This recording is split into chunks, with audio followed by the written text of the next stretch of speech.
In this video, we're going to be talking about step 4, which is called Make It Happen. Now, we've already done a whole section on this course where we talked about content creation, but here we're just going to very quickly talk about some of the elements that relate specifically to Instagram. The first is that you should be aware that there's 3 different types of accounts that you can have on Instagram.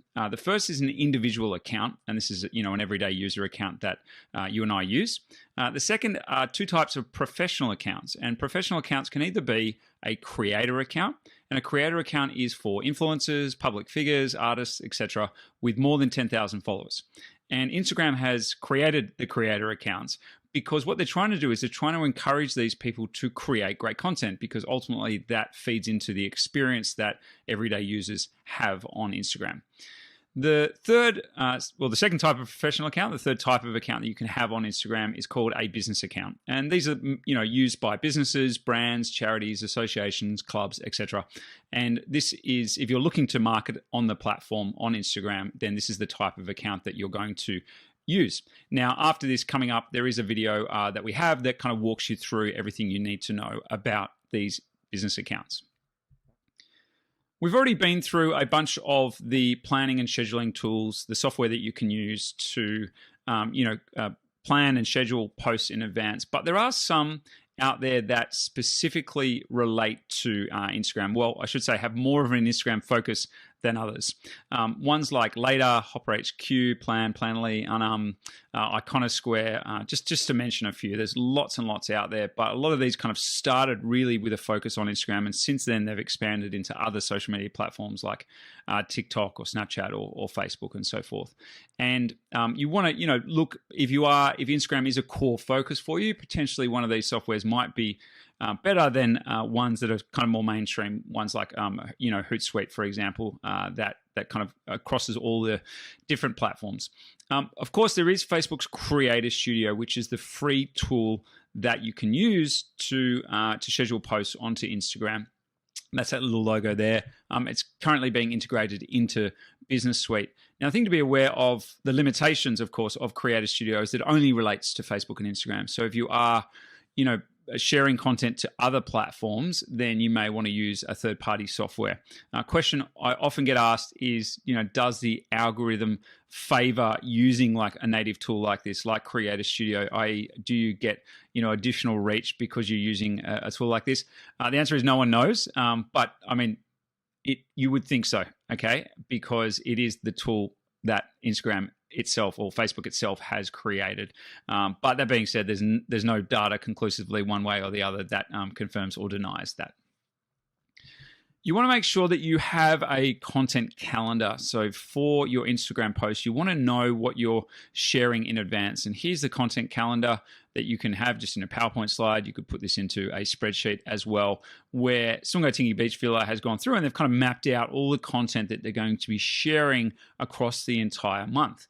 Now, a lot of the softwares that I just mentioned, and I'm going to show you an example here from Later, actually have this built in. And what it allows you to do, they have Later has a thing called the Visual Planner, is that when you schedule your posts in advance, what you can see is how it will visually look in your feed. And what they have is the ones that are scheduled, the ones that are coming up, and those that have already been published.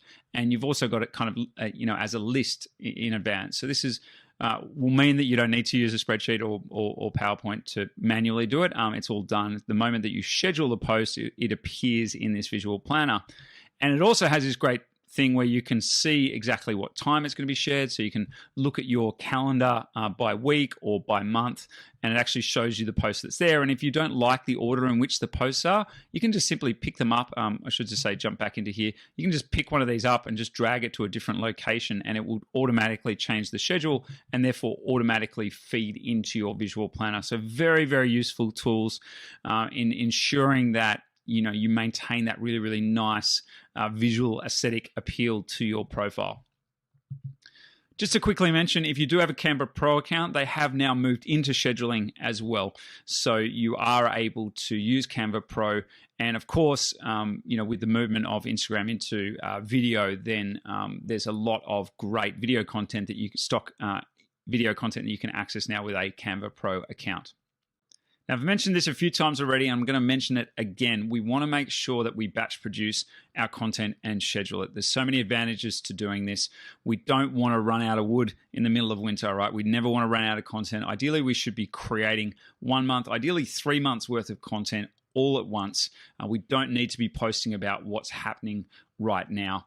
And we don't want to be walking around with our smartphones stressed out about what content we're going to share on Instagram today. It needs to be planned well and truly in advance. Again, some of the benefits of batch producing and scheduling content, it's going to be less stressful. You're more likely to stick to the strategy that you've defined for Instagram. It's usually going to be cheaper because you can engage, say, photographers or videographers all at once, or graphic designers, or people to create your reels. It's usually going to be faster. It allows you to visually plan the future posts, which we just looked at. And of course, the algorithm is going to reward consistency. Just quickly reminding you about the availability of stock photos and videos. There's some free sites like Pixabay, Unsplash, and Pexels, or paid ones where you can access larger databases of content for you to pull from that you can easily pull into Canva and make those edits.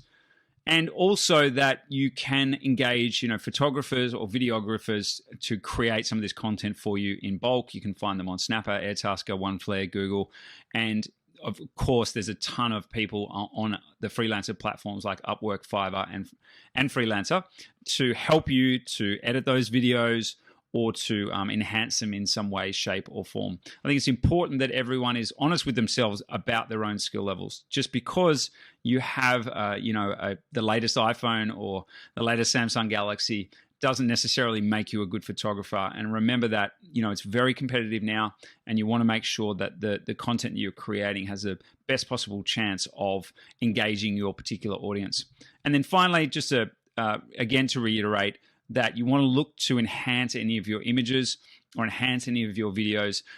Lightroom filters is one that's very, very popular on Instagram, where people take the base photo and then apply a bunch of filters. Again, you can use freelancers for this. There's plenty of people around the world who are specialized in this type of service.